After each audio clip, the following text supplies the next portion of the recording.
Hello, hello, it's Saggy Joe. So I'm just, doing my usual night routine, just looking for something to talk about to distract myself. So I came across this video. It's from Mark Narrations, and there's like I kind of watched the video, but I kind of skimmed through it because I was reading. Like, I usually read the comments while I watch a video, and there was a comment that stuck with me. It's from Oompa Loompa 83. For me, using an unsuspecting person as a beard is so morally wrong. Godzilla Kung Fu has a good point as well when it comes to these kinds of like Reddit situations. And then tactical butt cheeks, making people unknowing beards is so fucked up. I hope he leaves her and finds, because I didn't really know what a beard was, so I searched like beard relationship just to see what comes up. And then it says here, beard is a slang term, American in origin, describing a person who is used knowingly or unknowingly as a date, romantic partner, boyfriend or girlfriend, or spouse, either to conceal infidelity or to conceal one's sexual orientation, which I think is pretty interesting. I guess beards were more common back in the day when homosexuality was not as accepted as it is now. I'm assuming. Yeah, well, let's see. Wikipedia is still not on the market. Sorry guys, I'm exposing myself. I haven't donated yet. I don't have the money for it. Hopefully, I will soon though. Like I would really wish to donate some stuff to the Wikimedia Foundation, but just not right now. Slang term that this term can be used in heterosexual and non-heterosexual contexts, but especially used within LGBTQ plus culture.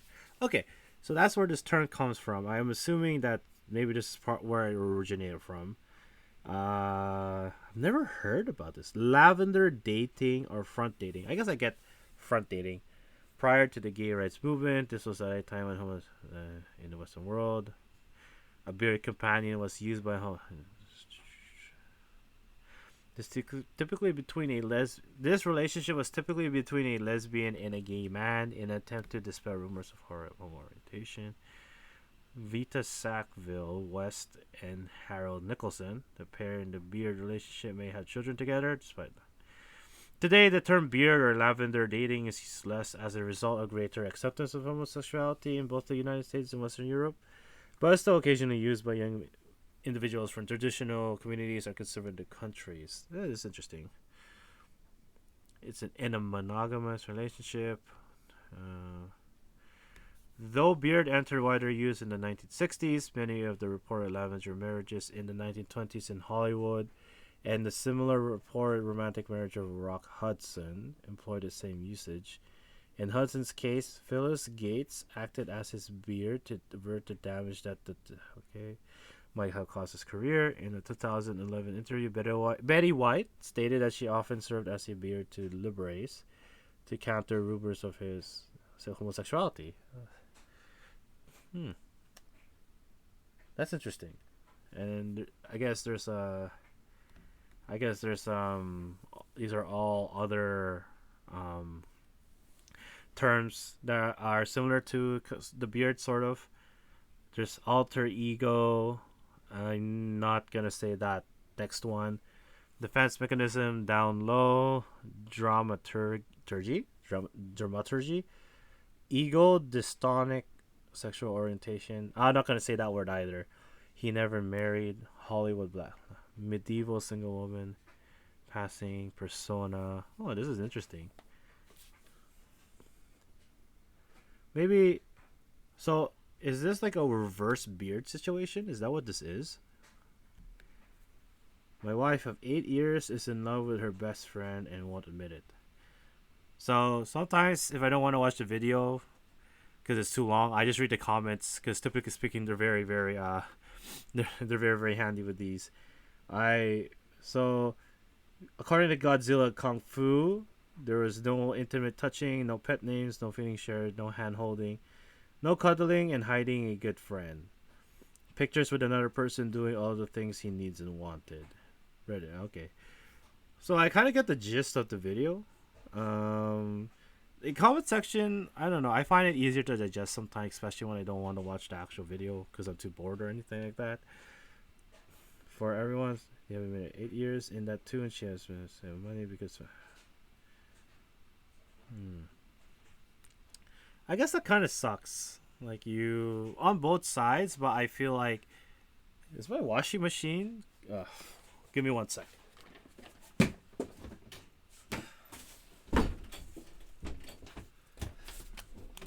Okay, I'm back. Okay. Uh I, I think I would do that. Like if someone was hiding their orientation, I think I'd offer not to be like a beard, but like pretend to be the boyfriend in front of parents, like save face and stuff like that.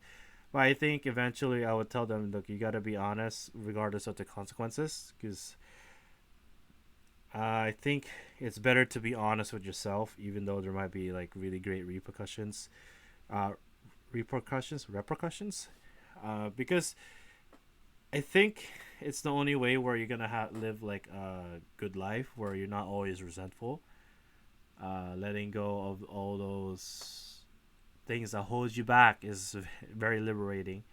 And I think I think it does make sense to have a little bit of restraint. But when it comes to these things where you feel the need to hide yourself, I just really think it's unhealthy. I know of a situation, I met a couple people who, because of religious reasons, they don't really want to explore, not explore, they don't really want to deal with their orientation, and it sucks. I think people need to be able to express themselves in that way, and I think they do in on the side and stuff like that. No one's that strong to always resist that urge, but it's just sad to see because I think you can have a lot of these like traditional like religious and faiths. You can have that and be sort of like homosexual. I think that excluding a whole group of people really hurts the overall efficacy of the whatever movement you're trying to have. And I don't know, I think you should be true to who you are. And some people are not gonna like that, and it doesn't even have to be about orientation. It could be personality, right? Like I don't get along with my brother because we just don't have personalities that mesh, fortunately. And there's a lot of like past stuff with that as well. But I think that's the main thing that we have we have, and it's always gonna be like that. A lot of people within your own family, the people that you're close to, they might not accept some aspects of you, and I suppose you're just gonna have to live with it. And it's gonna find the right people, find the people who will accept you as you are. It's a struggle that a lot of people have. If it's not your orientation, it's your occupation. If it's not your occupation, it's your ethnicity. If it's not your ethnicity, then it's your ideals, values. It's just so hard to find someone that meshes with you like that. Like, even one of my closest friends, we don't ever see eye to eye, but we do agree on what does matter. Like what values that do matter to the both of us, we do agree on it. But I would say we don't always agree with everything. So there's that level of thought too. I think you really have to ask yourself what really matters and what you want people to accept you for, and then go from there. And in this situation, I feel bad for both parties, but more on the husband. I think the wife should have not lied. I think the wife should have been honest right from the start that she's a lesbian, or well, I think from here it's a lesbian, right? Uh, you waste a lot of time, money, emotional investment. There's just so much to this that so many people are investing into, and to waste 8 years of this is pretty despicable in my opinion. I think it's just better to be honest. I feel like you should have been able to figure that out within the first month, like tops. And I suppose that they're in a country where it's not very welcome, so I kind of understand it. It's just it just sucks because maybe you have to go to a country that's more accepting of these kinds of relationships, right? Or you love the country so much and you just want to change it. You want that country to. It's a whole other kind of worms. I just feel really bad. Um, but at the same time, I think with the dude, depending on the context, I feel like the dude should have just left. If he picked up on it and everything, that he should have just left. I feel like you should have been able to pick up on this prior to getting married, right? Um, I, I don't know. I feel like this is something you should have discussed right away. I guess taking her word at face value is good, because that's the answer she's giving you, and you're not trying to pry. You're just trusting what she says. But I think after this whole time, I think it's time to leave. I definitely think it's time to leave. It's not healthy for both of you to be in a relationship where you don't want each other. It it's it's painful. I feel for both of them. More so the dude than the woman, wife, because I don't know what it's like to be lesbian, and in a certain way I also don't really know what it's like to be married with someone who doesn't love you. So, it just sucks for both parties. Just hope everyone finds the solace they're looking for and finds the happiness that they truly deserve. Anyway, so a little bit of a serious topic, but just wanted to talk about this later days.